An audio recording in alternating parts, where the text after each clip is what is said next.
यवतमाळ जिल्ह्यातील उमरखेड येथील पळसी फाटा येथे एका स्कूल बसचा अपघात झाला होता। यानंतर आता रास्ता रोको आंदोलन करण्यात येते। आरोपी संस्थाचालक व मुख्याध्यापक यांना आजपर्यंत अटक न झाल्यामुळे पुसद उमरखेड रोडवर पळशी फाट्यावर रस्ता रोको आंदोलन करण्यात आलं।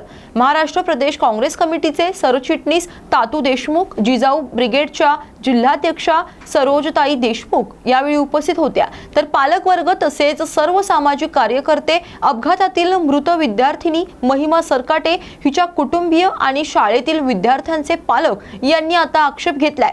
याचा आढावा घेतलाय आमचे प्रतिनिधी संतोष आडे यांनी। आमच्या मुलांना शाळेमध्ये नेण्यासाठी आणि शिक्षण देण्यासाठी सरकारने व इथल्या शिक्षण विभागाने प्रयत्न करावे। शिक्षण मंत्र्यांनी याच्यात दखल घेऊन आमच्या मुलांच्या शिक्षणाची जबाबदारी स्वीकारून या ठिकाणी ताबडतोब या ठिकाणी उपाय काढण्यात यावा। पुरवणी रिपोर्ट देण्यात आलेला आहे।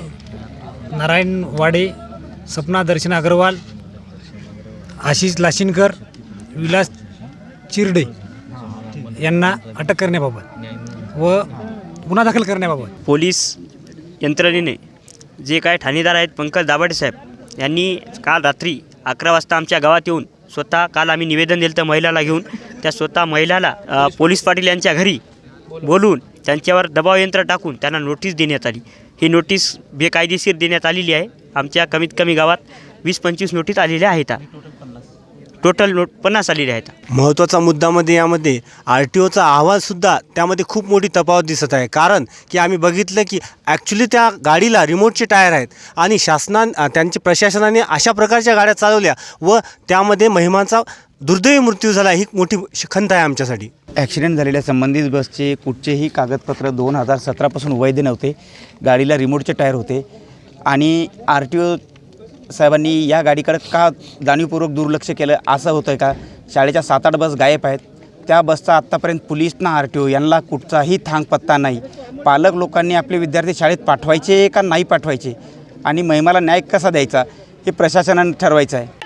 आरोपीला अटक करा, अटक करा, अटक करा, आरोपीला अटक करा। महिमा सरकारला न्याय मिळालाच पाहिजे, महिमा सरकारला न्याय मिळालाच पाहिजे। पोलीस प्रशासनाचा करायचा काय? काले मुंडकावर पाय। पोलीस प्रशासनाचा करायचा काय? काले मुंडकावर पाय। अटक करा, अटक करा, आरोपीला अटक करा, अटक करा, अटक करा, आरोपीला अटक करा। महिमा सरकारला न्याय मिळालाच पाहिजे, महिमा सरकारला न्याय मिळालाच पाहिजे। पोलीस प्रशासनाचा करायचा काय? काले मुंडकावर पाय। पोलीस प्रशासनाचा करायचा काय? काले मुंडकावर पाय। तर अखंड महाराष्ट्राला टाहो फुटणारी ही घटना आहे। पण जे कोणी यामध्ये दोषी आहे ते आज 15 दिवसापासून फरार आहेत।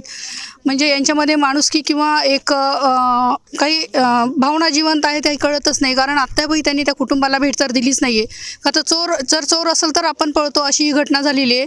आणि मला वाटतं की पोलीस यंत्रणासुद्धा कुठंतरी इथं कमी पडत आहे का? तर आपल्याला माहिती आहे की एखादा जर आरोपी फरार असेल तर त्याला अटक करण्यासाठी 4 तासापेक्षा जास्त वेळ लागत नाही आहे। पण मला वाटतं यांचीसुद्धा कोणीतरी पाठराखण करत आहे आणि खरंच ह्या गोष्टीमध्ये खरं तर एका आईचं लेकरू गेलेलं आहे। आज आई टाहो फोडत आहे, आज आई खरं तर जिवंत असून सुद्धा मेल्यासारखे आहे, कुटुंबातले लोक मृत्यू पडल्यासारखे आहेत।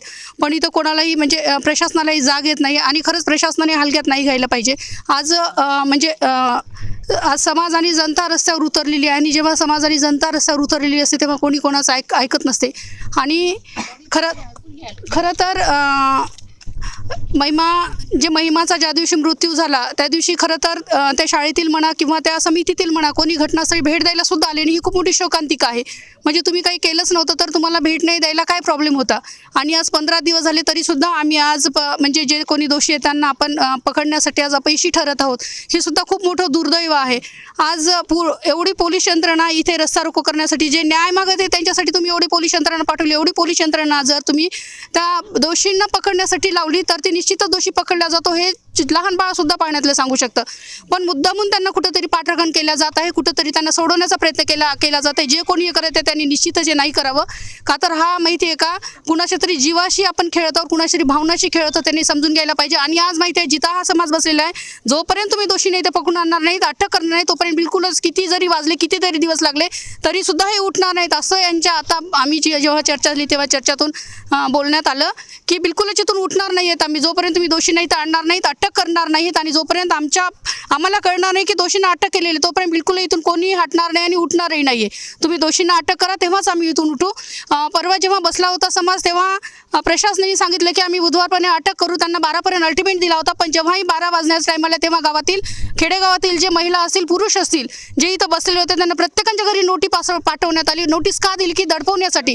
म्हणजे तुम्ही नोटीस देऊन आम्हाला दडपवत आहात का? तुमची नोटीस म्हणजे आज नोटीस ही काहीच नाही आहे आमच्यासाठी. म्हणजे नोटीस देऊन तुम्हाला काय करायचं होतं की समाज इथं आला नाही पाहिजे किंवा महिलाला न्याय मिळाला नाही पाहिजे, तिच्या कुटुंबाला न्याय मिळाला नाही पाहिजे. हे तुम्हाला जर करायचं असेल तर बिलकुल नोटीस आहे आमच्यासाठी काहीही नाही आहे आणि आम्ही बिलकुल इथून उठणार नाही, कोणीच उठणार नाही. जोपर्यंत महिमाच्या कुटुंबाला महिमाला न्याय मिळणार नाही तोपर्यंत कोणीच उठणार नाही आणि हटणार नाही. जय. आज जवळजवळ 12-13 दिवस झालेत, परंतु अजूनपर्यंतसुद्धा अटक झाली नाही. ही अतिशय गंभीर बाब आहे. पोलिसांनी जर मनात आणलं तर त्याला कुठूनही अटक करू शकतात. जनतेच्या भावना लक्षात घेऊन या ठिकाणी त्वरित त्यांना अटक केली पाहिजे, नाहीतर यापेक्षाही तीव्र आंदोलन या ठिकाणी छेडण्यात येईल. महिमा सरकारला असा कसा मिळत नाही, असा कसा मिळत नाही. दोषीला अटक झालीच पाहिजे, दोषीला अटक झालीच पाहिजे.